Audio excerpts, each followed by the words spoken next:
আমাদের রাতেরবেলা না সেভাবে কোনো তরকারি রান্না করা হয় না। এই কারণেই, কারণ আমাদের তরকারি হচ্ছে দুপুরবেলা রাতেরবেলা খাই। দুপুরের যেহেতু রান্না হয়, দুপুরের আগেই রান্না হয়ে যায়। যেহেতু সকালবেলা আমরা সেদ্ধ ভাত খাই, সেদ্ধ ভাত বলতে আলু সেদ্ধ, ডিম সেদ্ধ তো মাস্ট, এটা থাকবেই। ডাল ভাজা এগুলো দিয়ে খাই। আর মাছ মাংস যাই আনুক, ডিম যাই রান্না হোক, সেটা হচ্ছে দুপুরে আর রাতের জন্য। তো সেই কারণেই তরকারি রান্না করতে হয় না, শুধু ভাত রুটি এগুলো করলেই হয়ে যায়। আজকে যেহেতু তরকারিটা একটু কম ছিল, আর এই ভিডিওটা কিন্তু আমার কালকের, যেটা আমি পোস্ট করতে পারিনি। কালকে যেহেতু বৃহস্পতিবার ছিল, তাই পনির রান্না করেছিলাম, ডাল আর অনেক কিছু করেছিলাম, তো একটু কম আছে, ওই জন্য মা বলে একটু ডালের বড়া করে নাও। আর আজকে আমি এই যে ভেজে নিচ্ছি মটর ডালের বড়াটা, মটর ডাল ভিজিয়ে রেখেছিল।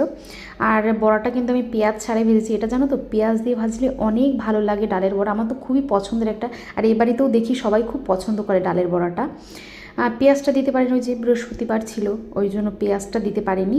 তো সেই কারণেই পেঁয়াজ ছাড়াই ভেজেছি, কিন্তু তবু গরম গরম ভাতে না, মানে খুব ভালো লাগে গরম গরম ভাতে পকোড়া দিয়ে, সরি পকোড়া বলেছি, ডালের বড়া।